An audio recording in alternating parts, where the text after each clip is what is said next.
Honorable Justice Thiru N. Kirubakaran, Tirumati Malar, gracious ladies and gentlemen, Anaivarkum Kalai Vanakam. I feel blessed in the land, this Tamil Nadu, which is the Adhyatmik Bhumi, the spiritual land, and Punya Bhumi, which is a sacred land. It is a spiritual land, Adhyatmik Bhumi, because this land has given birth to such great sages and seers thousands of years ago, who had their spiritual awakening, and they gave the light, that the light spreads throughout the country, and gave its name Bharat. Bharat, it means Bharat, a land and the people enwrapped in light. And the light originated from this land. And that is where, when the light is spread throughout the length and breadth of the country, our rishis said, Uttaram yat samudrasya himadrasya iva dakshinam varsham tad bharatam nama bharati yatra santati. North of ocean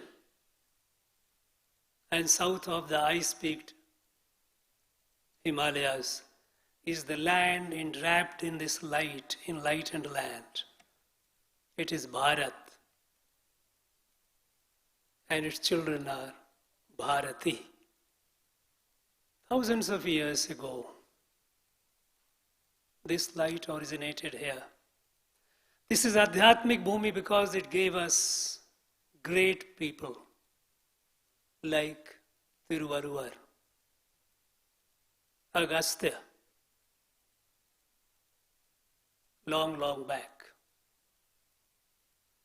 whose light we are still and enjoying, we are still refreshing ourselves, rejuvenating ourselves, and we will continue to do so for generations and generations to come.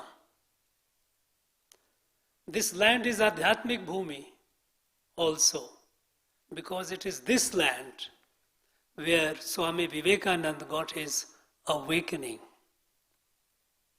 at Kanyakumari. And then he took on the movement to wake up India and carry the message. It's a spiritual message to the rest of the world. This land is a Punya Bhumi because it has given birth to so many great people who have suffered, who have given their life for this country. To name a few, Veer Mangai, Velu Nachiyar, Veer Pandya Kattoboman, V.O. Chidambaram Pillai. When the British tried to divide Bengal on the ground of religion, communal partition of Bengal, it was V.O. Chidambaram Pillai who led the movement here, awakened the people against the British design to divide this country on the basis of religion. It was this land which gave birth to Champak Rajan Pillai, who coined the slogan Jai Hind, which popularized by Netaji Subhash Chandra Bose. Jai Hind was not coined somewhere else, it was coined on this land. It was this land which gave Mahakavi Bharati, a great son of this country. He was so much raptured by the spirituality and the beauty of this country and the fact that this was under chains. What came out of him?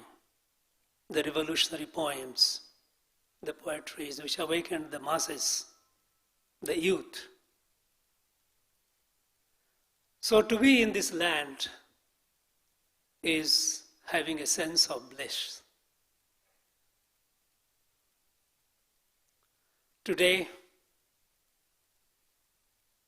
we are all assembled here for Thirukural, International Thirukural Conference.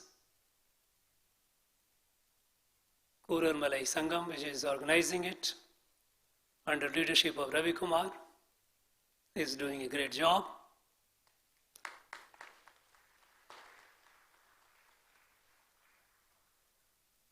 As a young student, I had the benefit of reading a few Kurals, not in Tamil of course, because I didn't know the language. I'm trying. Nan Tamil Katru Korigirain.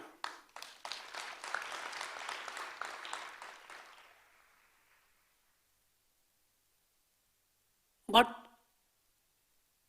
such a magnificent work.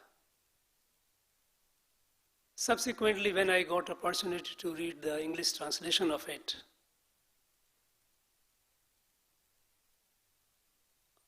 the more and more I read, more fascinated I become. Because every couplet is pithy and pregnant with deep meanings.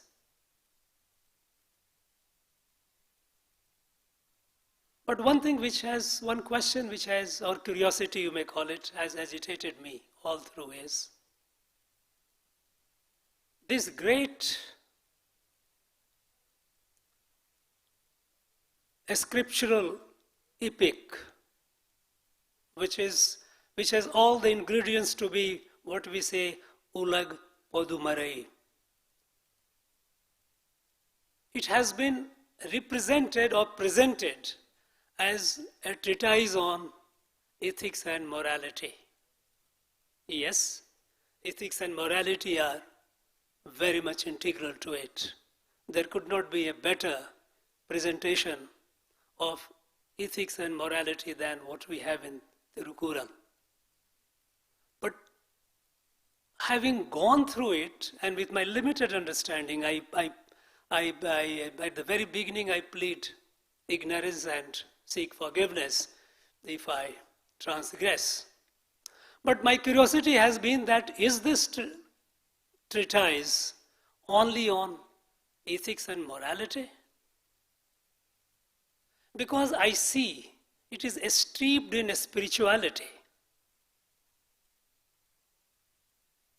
Somehow, this part of it, at least I have not come across, because having come over here, many people, and Tamil Nadu has a very wonderful tradition. When people meet, they give you books.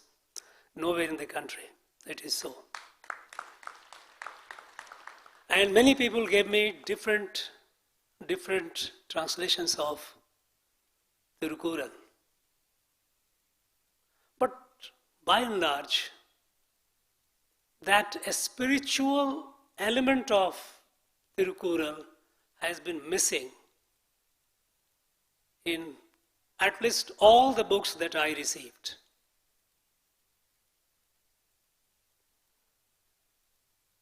You start the very first Kural, the very first, what it says. Agar mudal editellam adi bhagwan mutadre ulaga. Adi bhagwan mutadre ulaga. At the beginning, there was Adi Bhagavan. And then, subsequent one are all steeped in bhakti. This Adi Bhagavan, at the very beginning, when we read Rig Veda in Nasadiya Shukta, which is the core of Rig Veda, it says, at the beginning was Paramatma, Brahma, Prajapati. Different names have been given to that Adi Bhagavan. And the rest, the whole creation, the whole universe is a manifestation of that Adi Bhagavan, that Brahm.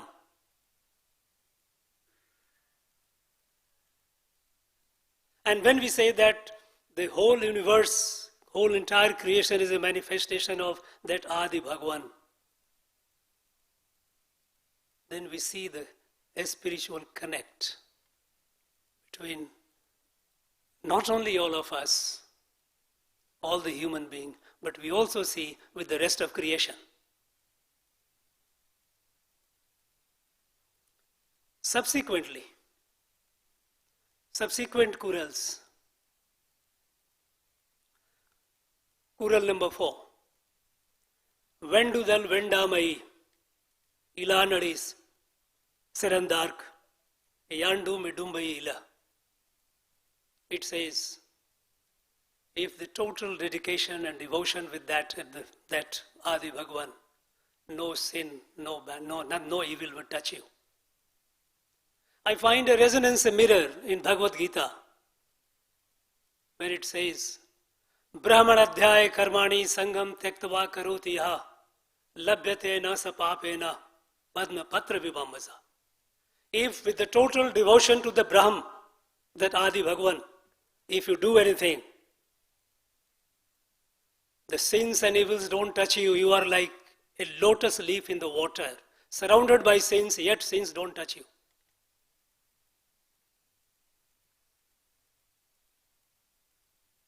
So deep a spirituality. You go further,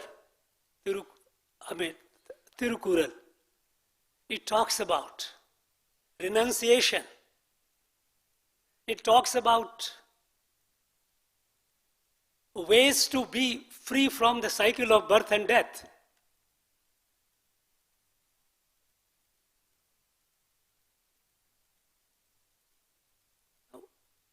To limit this magnificent universal scripture merely within the bounds of ethics and morality is great injustice according to me.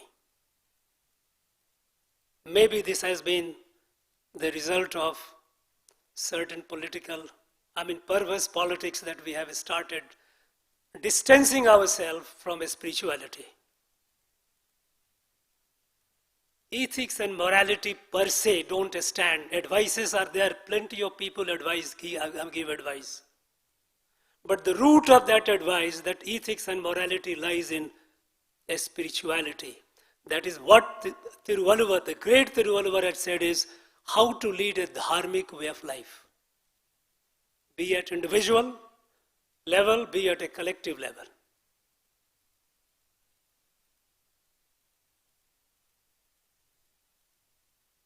I would urge the scholars, researchers present here, those who are part of this conference, either offline or online, to ponder over it, to understand, to appreciate this great work is not a work of mere translation. These are not words. Every word. The seven word couplet are not just 7 words. Each word is pithy and pregnant. It has a deep meaning, and that deep meaning can be understood only if one has that Bharatiya consciousness, that chit, which is born out of this land. When you see the meaning of it. There is a fundamental difference between the knowledge system of the West and knowledge system of India. knowledge system of the West gave preeminence to reason. That nothing that stands to reason is not acceptable. It believes in the sovereignty of reason, the logic. But the reason presumes that we know everything. Logic presumes that we know everything, there is no more knowledge to be learned, and so if that something doesn't fit in with that standard of knowledge, it is not to be accepted. No, knowledge is growing, is dynamic. In ancient Indian system of learning, while the intellect was given the due place, it was considered inadequate. And that is why there was also, to supplement it, experience, intuition, what you call anubhuti, what you feel, what you experience. When you see a beautiful flower, do you love it for reason? Do you see a beautiful rainbow in the sky? Do you love it for reason? A lot of experiences we all go through in our life which are not subject to reason. There are revelations. These are things which cannot be computed or analyzed through logical sequencing. It has to be a combination of the two. Epistemology of India and the West has been different. While the West has relied purely on, this is the modern science, logic and reasoning. In Indian system, it has been reasoning and experience and intuition. To understand and appreciate their spirituality, it is not just reasoning. It is also experience. When you go for bhakti, you don't do for reasoning, for logic. Devotion is not a product of logic and reason. It is something self-awakening to submit yourself to the superior, to the Paramatma, to the Adi Bhagwan. And you get that relief and you get that awakening. So, my humble request would be that please don't limit this magnificent work only to ethics and morality. Everyone has been talking about ethics and morality. Devoid of a spirituality, it will be a just and pure parroting of what do's and don'ts. Only when you link it with its root, which begins with the first Kural itself, then you get the meaning of it.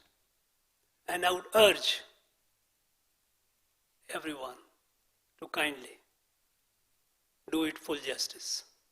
And I'm sure in the sessions after this and beyond, because this is not a one-day exercise, this epic has been handed over, bequeathed to us, created by great Thirukural, and through generations it has come to us, and it will go on for generations. Understand and appreciate it in totality, comprehensively. What is needed is more and more bhashya, more and more explanation, not just translation. And then nobody can stop this great work to be accepted universally, because it has all the inherent strength of it.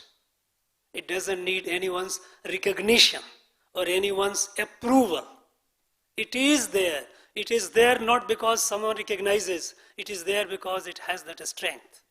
It has survived for more than 2,000 years, and it will survive for several thousands years ago. It is for us to see that it blossoms in its totality, not in a narrow, limited sense, maybe because that could be certain political compulsions or whatever, or sort of correctness of the period. No.